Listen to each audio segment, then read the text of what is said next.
Hello, hello, hello, and welcome to the Crew Podcast. I am the visionary Queen Angela, and welcome to Season 2. I want to thank you for tuning in and for all of your support throughout Season 1. We're back, them divas of the airwaves. So thank you for joining us tonight. Share this with someone in your circle.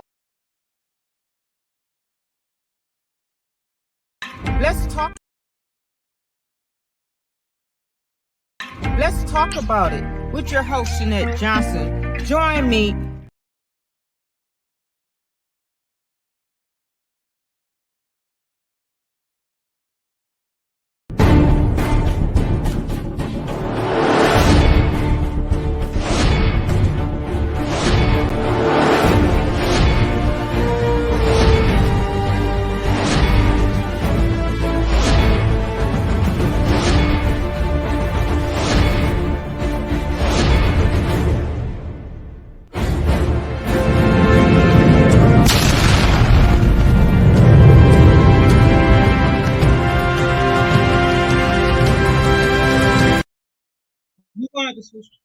Hi, good evening, and welcome to Let's Talk About It. Thank you for joining me this evening. I'm your host, Shanette Johnson.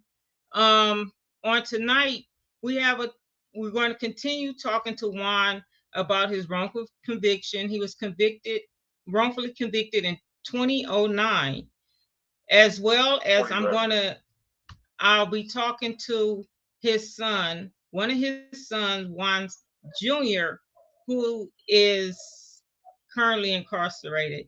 So, and also I will have a close friend, Rodney Long, will also give insight on the wrongful conviction that Juan is currently fighting. So let's sit back, get comfortable, grab your favorite drink, and let's talk.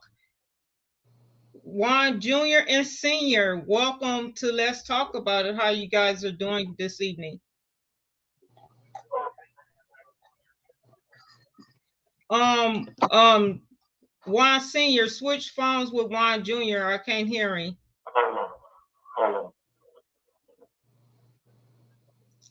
And hello, Mr. Rodney. Hey, How are you? how's everybody doing? We're doing good over here. Um, am I talking to Juan Jr. now? Yes, ma'am. How are you doing today? I'm doing pretty fine. How are you doing today? Thanks for having me on this podcast today. You are very welcome. So I just have a couple of questions for you on this evening, and I thank you and I appreciate you for allowing me to ask you these questions. Of course, of course. It's just going to be basically three questions. Um, I understand that you was 4 years old when your father was charged with this wrongful conviction, and I just wanted to know at what age was you when you realized or when you really understood your father's sentence, and um how did you feel about it? Well, when I found out about my father's sentence, I wasn't like a little baby then. I was like around like 14, 15. I started hearing things from family members telling me this and telling me that. But, I never really heard it from my mother and things. So I never, and I never really asked him what he was in there for. So, I was just, when I got a little older, I ended up finding out. And it troubled me a lot, I was, going down the wrong path because I didn't have a father figure in my life because, the situation the circumstance that he was in. But, I try to, survive, like, because my father was there to provide for me and my mother, my sister. So, I had to, had to provide for us. You know what I'm saying? Yes. So you would say that that was not having your father there was hard on you. Yes, ma'am. Yes, of course. It was hard. Okay. I also have Rod on the phone with me. Rod is in studio with me. And Rod, do you have any questions that you want to ask Juan Jr.? Yeah, first of all, I want to know how he's doing. Can you hear I'm him? doing pretty good, you know. Yeah, I can hear him. I'm doing pretty good, just holding my head, trying to, get through with my time. That's good. That's good. How you My doing? main thing is to tell him put God first in his life. That's what's very, Of very course. important on what he's going through. Okay. And so this is going to be my last question for you, and then I would like to speak back to Juan Senior. Of course. How did you feel when you seen your dad this time? I mean, I was a little emotional. I didn't know what to think at first, but then, I was happy to see him because, at least in person, give him a hug and talk to him on, different kind of basis other than on the jail phones. Like it was, it was a tough time at first, but just being with him and talking to him, it helped me out a little bit more. Okay. Going at least get through what I'm gonna have to go through. So you're in my prayers, and I'm praying for you. You're going to get through this. If you need to talk, where I'm always here to talk. I'm a good listener, you know. So I really appreciate your time and talking to me. And I look forward to meeting you in person. All So right, thank you. Look forward to meeting you as well.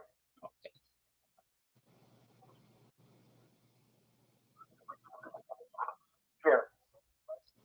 Hello. hello, Juan Senior. Now I have Juan Senior on the phone with me. Wow. We're going to continue talking about the wrongful conviction that he's currently fighting. Last time we talked about how when they picked the jury, how the protest was out there. Then we also talked about the um, the charging documents and the felony law statute. So this time I just wanted to give the floor to Rodney Long and to give a little insight of how it is in Denver with the law. Well, I think the law in Denver is like all these cities. We have no justice. I got an attorney for Day Day to look over his case. And once that attorney looked up over the case, he seen that it went through 3 different judges.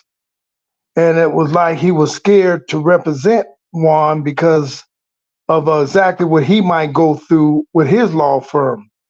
So when I asked him about the question that Juan always asked me, how he could be charged with this because the murder was dropped, none of them could ever answer that question.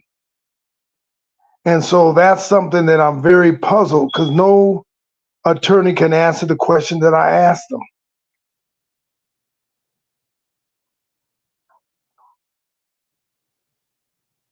Okay, I can't hear you. What was the questions that you basically had brought up to the attorneys?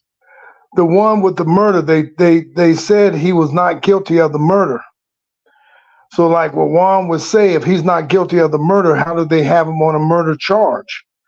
And how did they give him life in prison if he didn't kill nobody? Right. And then also they we touched a little on the where you had to have a underlying offense to go to get predicate to get the felony murder statute, and which in Juan's case it's not one. It was just mentioned that robbery that the word robbery was mentioned. And but it's nowhere in the charging documents that that they charged him with a underlying predicate offense. And every time he used their law against them, they shoot it down. So right now, Juan, do you have would you like to jump in this conversation? Yeah, I have a friend of mine that's been helping me with my case law too. That's real familiar with the law, and I would like to introduce him also.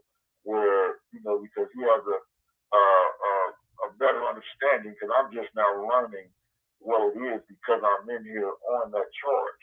And his name is Glenn Kemp. So we go over. He teaches me a lot of the things about this law, and it said that I have to be convicted of the predicate offense in order for them to convict me of felony murder. They never did that because they never gave a jury a verdict form for the crime of robbery as they alleged that happened. All they did was mention the word robbery, but that's not appropriate or for the law. It's not law.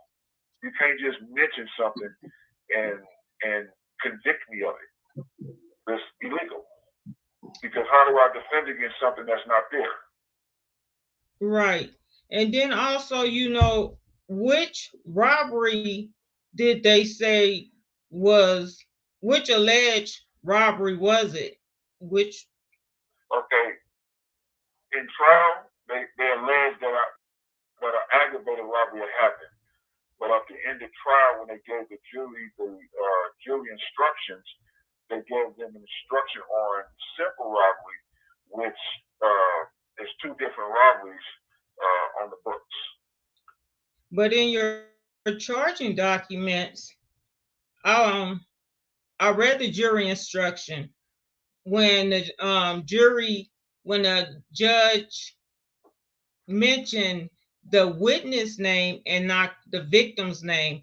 And in your charging documents, it doesn't even have the witness name. It has the victim's name in it. So was that an oversight or misprint or what?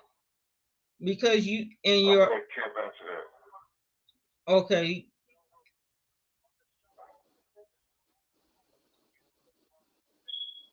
I can't hear. I can't. You can't hear him? No, I can't hear him. I need him to come.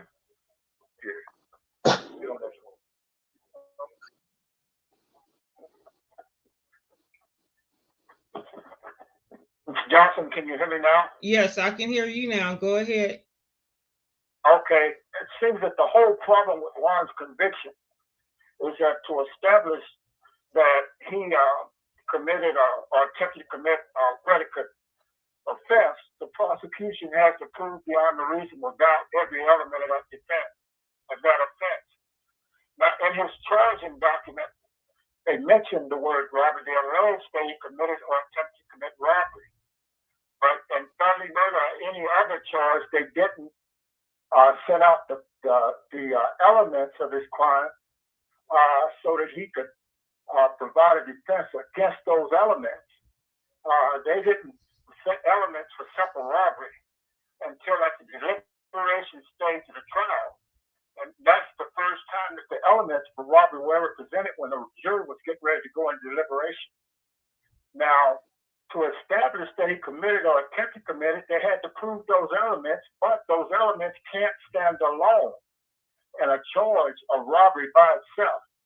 They had to be set inside of another charge, or else the robbery conviction, the robbery charge had to be dismissed. In his case, there was never a robbery charge, Right. And right. That's what the real, and there were no verdict forms given for the jury to deliberate on a robbery conviction. So actually, what the court did was to say that because they convicted him of felony murder, that was proof that the elements of the simple robbery was proven. But there were no verdict forms presented to the jury to make a determination of guilt or innocence on a robbery charge. So, in essence, he was charged 2 times for first-degree murder after he had been acquitted of murder in the first degree. What they did without proving a predicate offense, they charged him again for first-degree murder without proving the only thing that was different between first-degree murder and felony murder, which was that he committed or attempted to commit a predicate offense. But it's no predicate offense. He was never charged, right, and he was never given a chance to defend against the alleged robbery, as they say. And then they have the witness and the jury verdict in a when the judge in the instruction, the jury instruction, they have the witness name and not the victim's name. And then in the charging document, they have the victim's name and not the witness name, and they also don't have a predicate offense.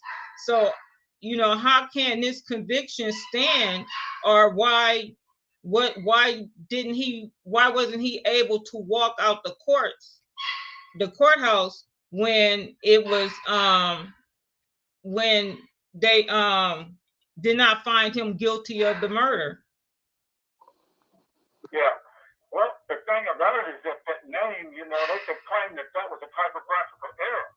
But the bottom line is that they didn't charge him with a robbery. And robbery must, underlying predicate offense must be proven by a jury, to a jury.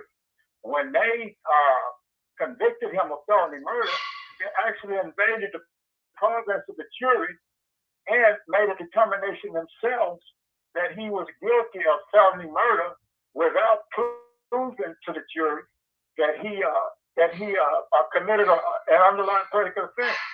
They didn't do that, and that's the reason why his conviction is no good. You know, even his double jeopardy claim, that's the reason why he's claimed double jeopardy, is because they acquitted him of murder, and then they came along again and charged him with felony murder under the guise of an underlying predicate offense, when the victim actually said in the transcript that Juan did not attempt to take anything of value from him at all. And so that's the problem with this conviction, is that they didn't charge and convict him of felony murder. They didn't charge and convict him, or they convicted him of felony murder, but they didn't charge and convict him of an underlying predicate offense. And that has to happen in order to find someone guilty of felony murder. Okay, so we have a question up. So what can be done now, since we know all this about his case? What can be done? And I will give that question to either Rod or Rod. They ran out of time. So maybe you can answer that question. What can be done since we know all of this about his case? We have to find an attorney that has balls. The attorney that I see don't have no balls, and they're scared to fight the justice system. So we have to have a attorney who's not scared to fight justice for Day. So far, we have not found anyone to take the risk to fight for his cause when he was convicted of something he did not do. So that's where our hands is tied. We have not been able to find an attorney who will fight his case. Okay, so it's all about money. It's basically all about money. If if they can find you, they can convict you of something you didn't do, and you serve all this time, all because you don't have the money to fight it. to pay a high priced lawyer to get you out of something that you didn't even you wasn't even involved in. And Right. and it's crazy how black men has to fight for, you know, that's convicted and had to fight to come out. Yeah, that's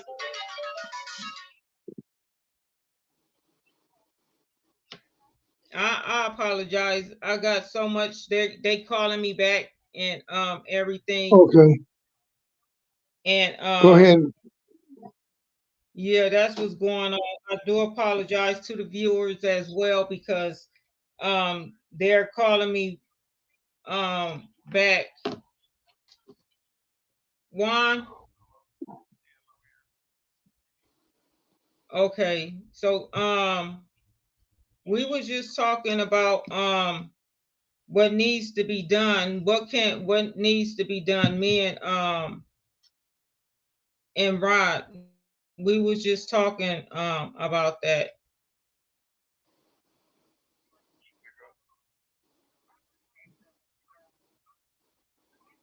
Well, Rod, I guess they having some issues with the phones line over there. Can you hear us? I can hear you. I can hear you. Go ahead. Go ahead. I can hear you. Yours is real low, Kemp, but I can hear Juan. Go ahead, Juan.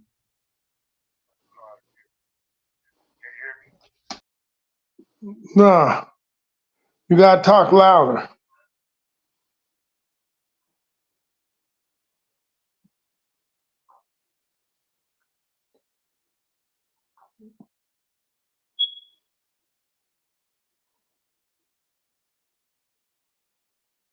I can't hear.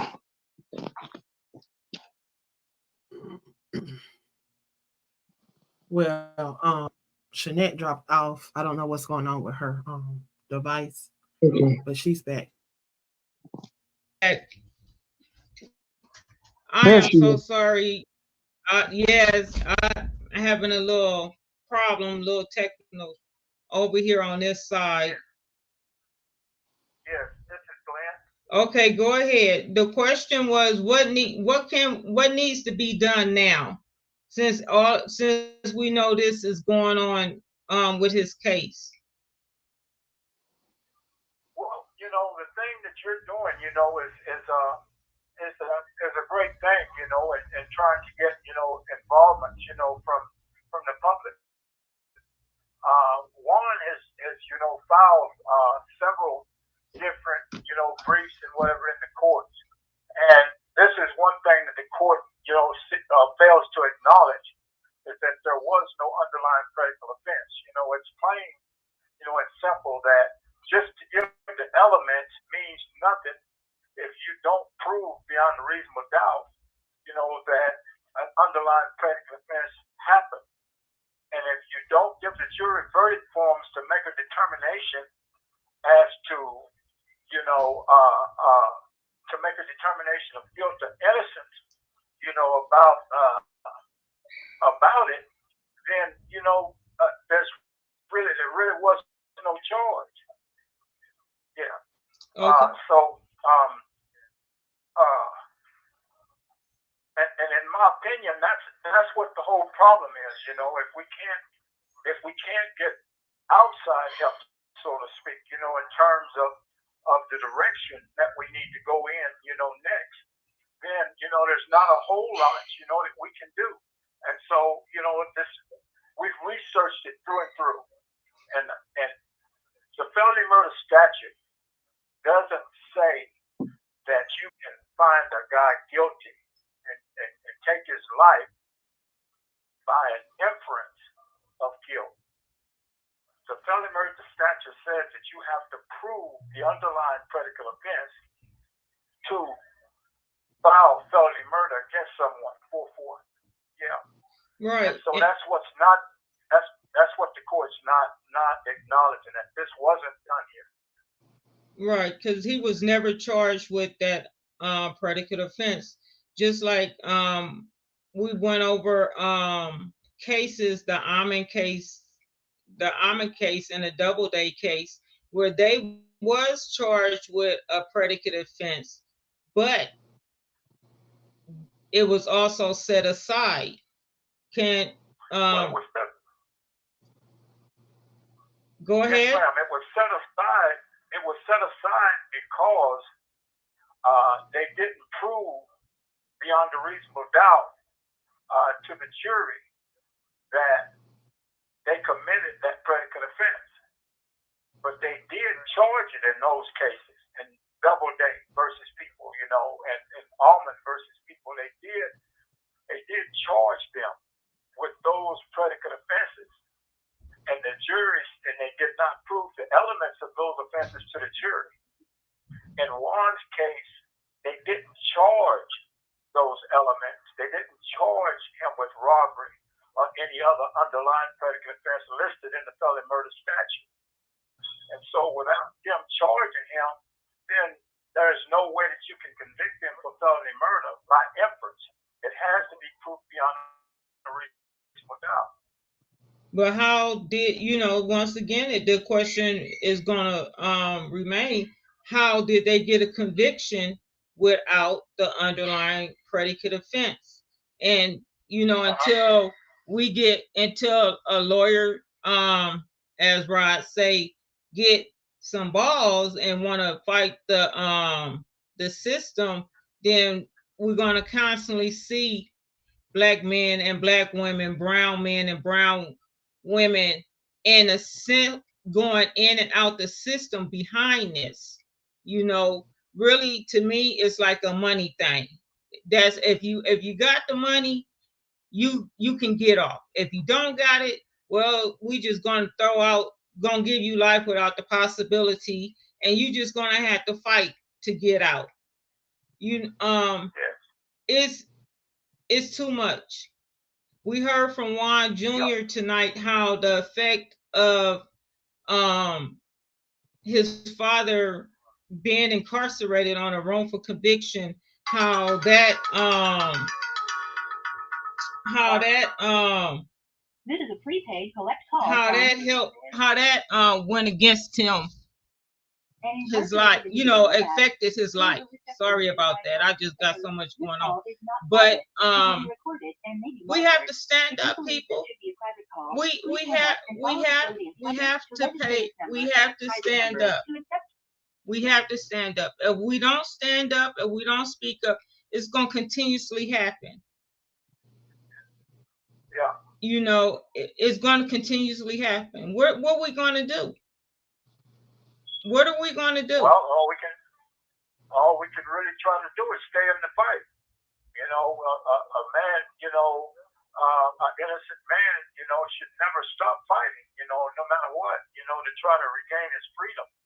And I have to commend Juan for that, because he's never gave up the fight. He's just, trying to get someone to hear him, trying to get, someone to assist him, and giving him a direction to go in, so to speak. It's one of the things that's kind of hampering, his progress. And so, the court is not much on hearing a pro se litigant, someone that's trying to fight for himself in this kind of situation. And it's sad, but it's true. That's what we face when we file, in the current judicial system. And so the only thing we can do is to keep trying, and at some point, they say nothing beats a failure but a try. But at some point, things, will change. And that point, I don't know. I just believe that there's a measure of time on all things. And as long as you keep, striving to, to keep the truth out there, things will change. But I mean, it's like you can only do so much. You can only do so much. It sounds like your other line is ringing there. Juan is trying to, get back on the line. I don't know what's going on this end. I will need him probably to jump on the phone that you have real quick. Okay. All right. Rod, did you have anything to add? Yeah, well, my main thing is very confusing where you can show the law says it all, and they're not taking that under consideration.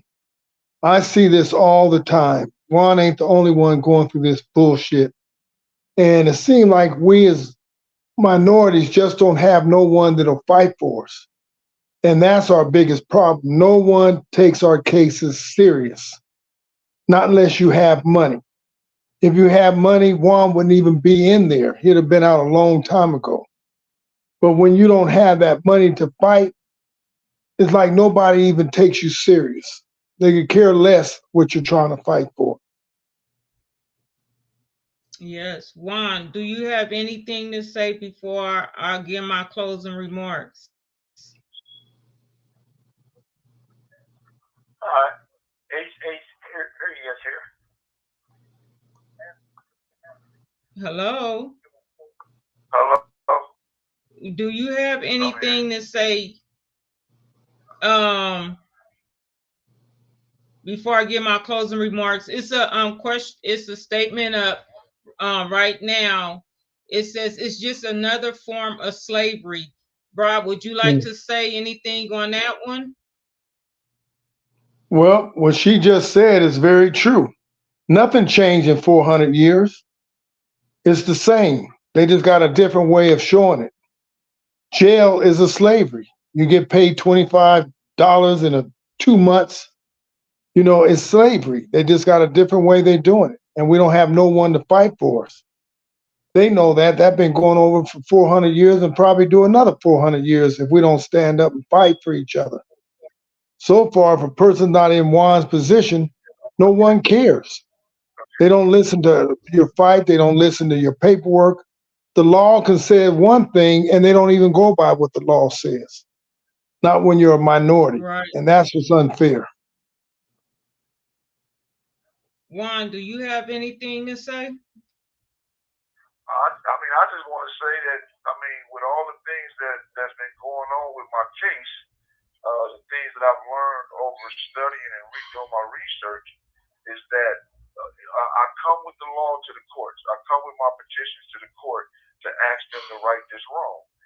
And they keep telling me, because I'm pro se, meaning I have to do it myself because they've denied me legal representation. But they treat me as if I'm a professional attorney and telling me that I should have brought up these claims in the very beginning. But I'm saying that how can I bring it up if, for one, you don't want to give me the transcripts at the time when I need them, or you telling me I'm procedurally barred or successive, meaning that you don't answer none of my questions or none of my issues, but yet you would tell me that I'm time barred or it's excessive because it wasn't brought up in my direct appeal when I had a public defender, appeals public defender at the time, and she did not bring up none of these issues. And so now they've been giving me the runaround all this time for the last, almost 10 years. And still refuse to give me any type of relief. Wow. Wow. Well, they're gonna hear you one sooner or later. I just have one question. I meant to ask you this a little earlier when I had Juan Jr. on here. Well, it's A and B. Okay. The first part of it is, how did you feel when you learned that Juan Jr. was incarcerated? And the second part is, how did you feel seeing him there? Okay, that's a good question. The first one, it hurted me because I felt like I failed because for one I wasn't there to raise it, because had I been there, none of this would have happened. he followed my footsteps. Like you said, I was a truck driver, and also I own my own barbecue stand. And that's what he would have been a part of. But by me not being there and being wrongfully accused and wrongfully convicted, it took me out of the house or out of the home raising him. And so by that going on, knowing that he has to defend for himself now, it caused him to go out to the streets and hustle and do whatever he had to do to make ends meet. He was a juvenile, so I mean, just knowing like when I was there, he didn't need for anything because I provided that. But when they took me out the home, it left him to defend for himself because as I was growing up, I didn't have a father either, so I was out in the streets. So I know exactly what he was going through, just to have what he wanted, and his mother not being able to provide it for him at that moment in time, just because it was rough, not having enough, and Right. so that caused him to go out to the streets. So this is the And legacy. it hurts, and just seeing him when he comes through here, I mean, right here sitting next to me in the same pod with me right now, it has an effect. It hurts, you know, just to have my son here because we're not supposed to be here. But with the system, this is what they do to us as African Americans, and it goes on all over. A repeated cycle. Right. Well, thank you, Juan Jr. and Senior, and Glenn and Rob for joining me this evening on Let's Talk About It. Thank you for joining me for another episode as well. I will be back here for a bonus show next Monday. I will have in studio will be the queen of collaboration of the podcast, the visionary, Miss Angela Thompson will be joining me. Also, Cornell will be joining me. We will be talking about the Free Texas campaign. What's going on over there in the Texas prison system and how they treat the men over there. So you can catch me on the first and third Mondays of every month. But next Monday at the same time, I will be having a bonus. So thank you guys very much for joining me here. It's been a crazy little 45 minutes, but I enjoyed my time talking to these men and getting the message out. Remember to always use your voice to speak up and speak out, even if your voice is shaky. Good night and enjoy your week. Thank you, guys. Let's talk about it with your host, Shanette Johnson. Join me every first and third Monday of the month at 8 p.m. Eastern Standard Time and 5 p.m. Pacific Standard Time, and let's talk about it.